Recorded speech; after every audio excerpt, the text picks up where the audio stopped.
जय श्री कृष्ण। आप सभी साधकों और भक्ति पथ के यात्रियों का कर्मयोगी यूट्यूब चैनल पर हृदय से स्वागत है। ये चैनल केवल सुनने का नहीं, आत्मा को जागृत करने का मंच है। यहाँ हम साथ मिलकर भगवद गीता के परम ज्ञान की उस यात्रा पर निकलेंगे जो हमें कर्म, कर्तव्य और आत्मबोध का अर्थ सिखाती है। तो आइए अपने मन को शांत करें, अहंकार को त्यागें और शुरू करें एक भव्य, अलौकिक और चेतना को जागृत करने वाली यात्रा। भगवद गीता अध्याय 3 कर्म योग, आज के जीवन से जुड़ा हुआ सार। आज का इंसान सबसे ज्यादा जिस समस्या से जूझ रहा है वो है कंफ्यूजन।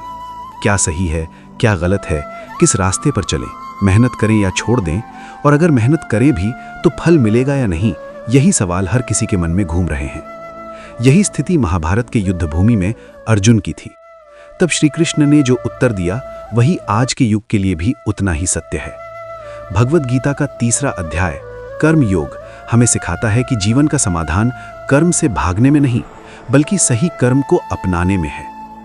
श्री कृष्ण अर्जुन को समझाते हैं कि कोई भी मनुष्य एक क्षण भी बिना कर्म के नहीं रह सकता। आज चाहे हम कुछ ना करें, बस सोचते रहें, डरते रहें या टालते रहें, ये भी कर्म ही है। इसलिए ये भ्रम छोड़ देना चाहिए कि कर्म छोड़ देने से शांति मिल जाएगी। वास्तव में कर्म से भागना ही दुख का कारण बनता है। जीवन में जो खालीपन, बेचैनी और असंतोष है वो गलत कर्म या कर्म से पलायन का परिणाम है।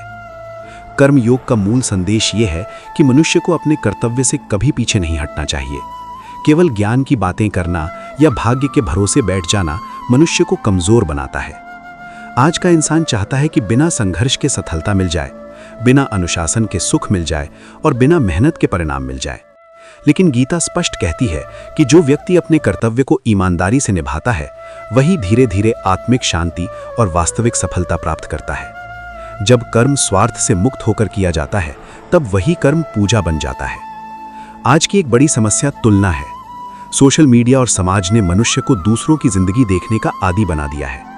कोई आगे निकल गया, कोई ज्यादा कमा रहा है, कोई जल्दी सफल हो गया। इन सब को देखकर मनुष्य अपने रास्ते से भटक जाता है। श्री कृष्ण कहते हैं कि दूसरे का धर्म अपनाना भयावह है।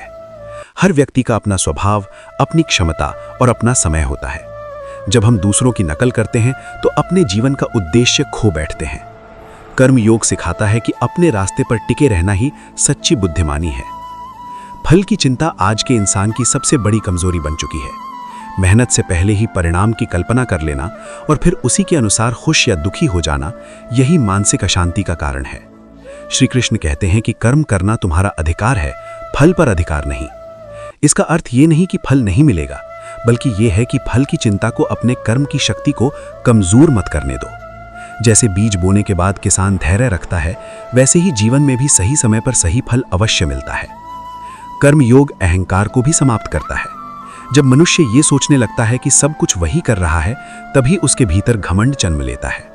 श्री कृष्ण समझाते हैं कि मनुष्य केवल एक माध्यम है। जब ये भाव आ जाता है तब कर्म हल्का हो जाता है और मन शांत हो जाता है। आज परिवार, समाज और कार्यक्षेत्र में एक व्यक्ति का कर्म अनेक लोगों को प्रभावित करता है। इसलिए हर मनुष्य का ये दायित्व है कि वो अपने कर्म से दूसरों को सही दिशा दे। अध्याय 3 का सार ये है कि जीवन में समाधान ज्ञान की बातें करने से नहीं, बल्कि कर्म को सही भावना से करने से मिलता है। बिना लोभ, बिना भय और बिना तुलना के किया गया कर्म ही सच्चा कर्म योग है। जब इंसान अपने कर्तव्य को पूरी निष्ठा से निभाता है और फल ईश्वर पर छोड़ देता है, तब वही कर्म उसे शक्ति, धैर्य और आत्मविश्वास देता है। अगर आज जीवन में अंधकार, थकान और निराशा है तो श्री कृष्ण का संदेश साफ है। कर्म से मत भागो, कर्म को अपनाओ।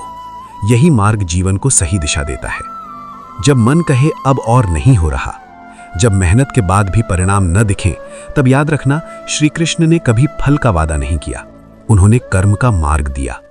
तुम्हारा काम है चलते रहना, गिरो तो उठना, थको तो रुकना नहीं, और जब डर लगे तो अपने कर्तव्य को और मजबूती से पकड़ लेना।